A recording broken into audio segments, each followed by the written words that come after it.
Good evening, ladies and gentlemen.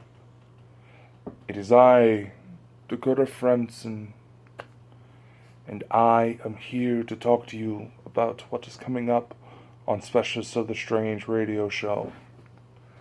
Those of you who have listened to my show recently may have heard that I am putting together something with my old team members. And due to the nature of this incident that took place, we are all coming forward to talk about and to work around our individual schedules. I had decided to put a series together, a little mini-series, to help you better understand the information and the events that transpired that led us to this point, as well as the information we have learned from these cases. If you follow my website, DakotaFranson.com, and check out my blog, I'll put a little link in the description as well as showcase it right about here.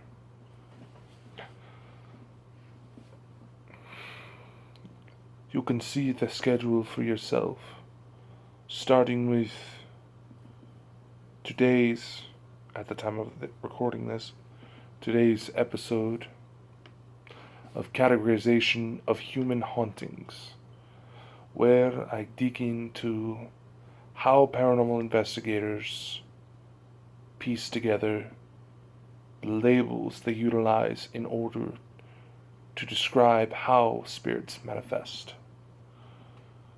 On next week's episode, we will follow up with categorization of quote-unquote other hauntings.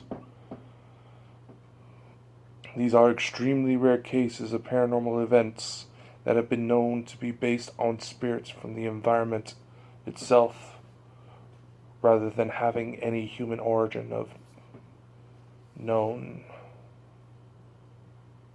Or do they? This will be an exploration on elemental, demonic, and shadow-based hauntings. In the next week after that, we have 2 episodes available. We are going to do an episode of Dakota's Declassified on standard procedures involving meditation. It's an exploration on how it is involved in spiritual practices and the real-life benefits, and how it really transpires. This episode was actually a viewer request, but under the circumstances, it does fit into this series rather well, which I will explain more later on in the broadcast. The following Friday after that episode, on July 5th, we're going to go into the Science of Exorcism. How influence of demonic forces manifest themselves. How prayers and chants seem to work against the very origins of evil. And these will not be faith-based answers. These will be an in-depth exploration on how all these work. It's the following week after that, we're going to do an episode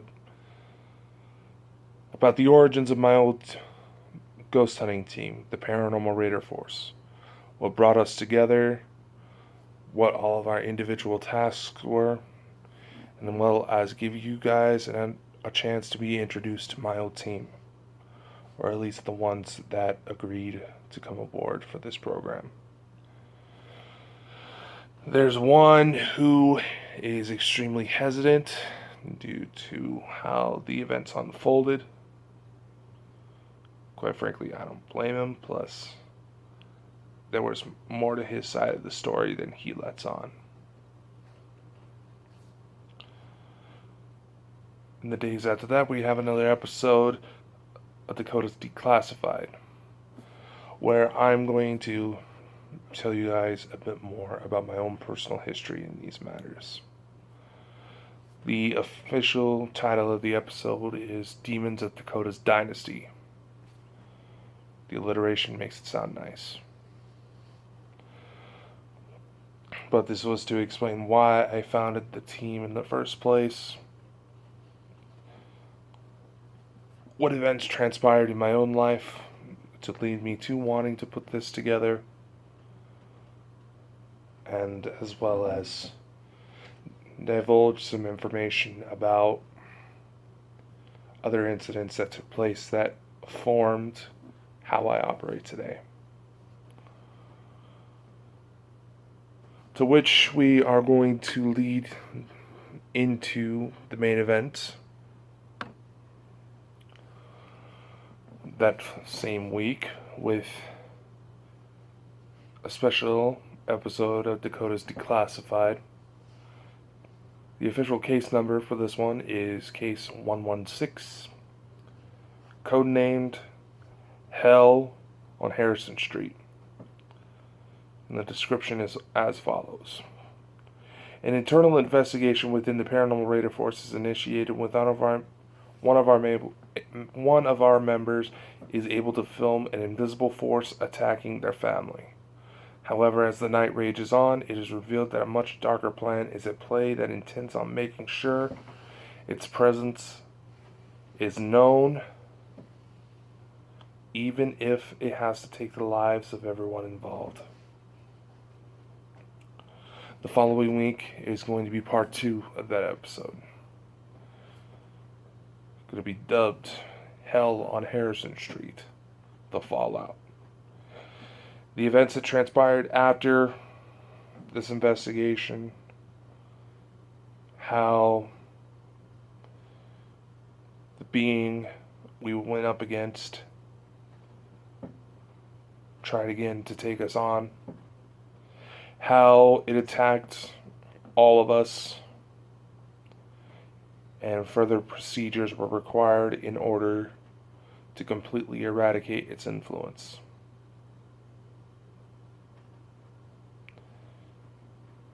Which inevitably led to the breaking up of my team. This case is going to get dark. This case is going to get very personal. Some of you may not be able to handle it.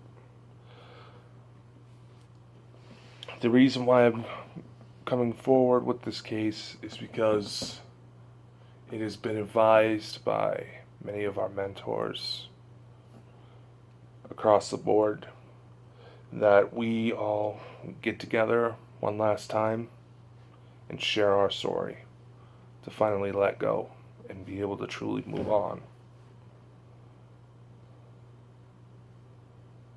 But to give you a glimpse at how that all unfolded, I'm the only one still active within the paranormal.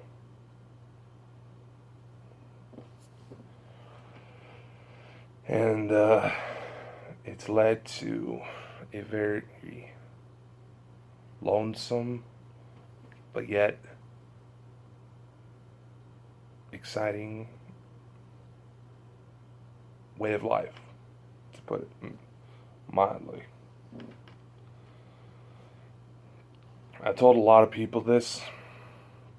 I'm bringing this up just to help you guys get a better understanding of where I'm coming from on this. But I told a lot of people that there's very few people who saw the lengths my life sometimes goes, that saw the how dangerous these things can really get.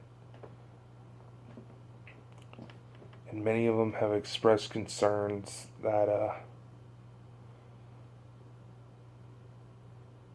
the fact that I've been known to act without much hesitancy whenever these fights come about, and tend to get caught up in the storm, so to speak.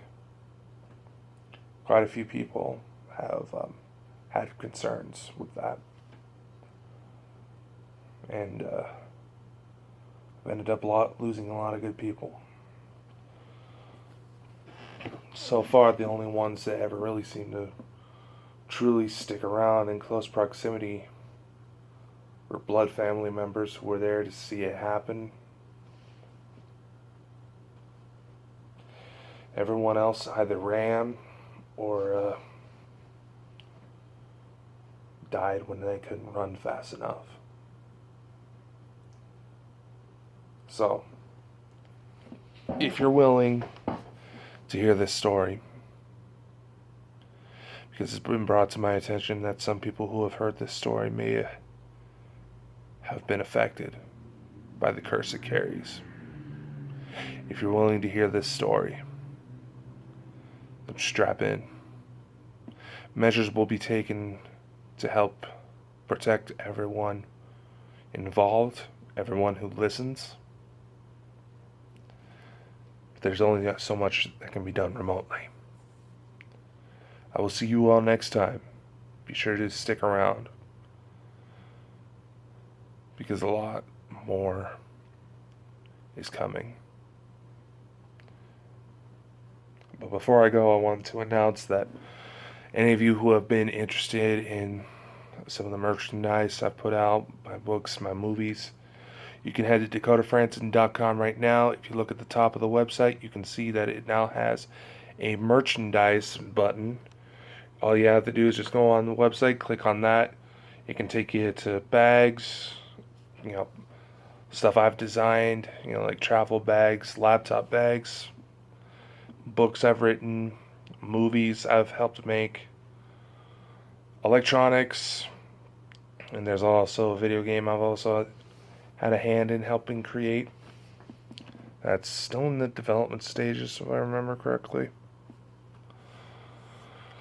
More merchandise is going to be added to my website, but this is how the new catalog option I mentioned in previous videos is coming forward. So if you want to check that out, DakotaFranson.com. All you got to do is just head that way. And I'll see you next time, my friends.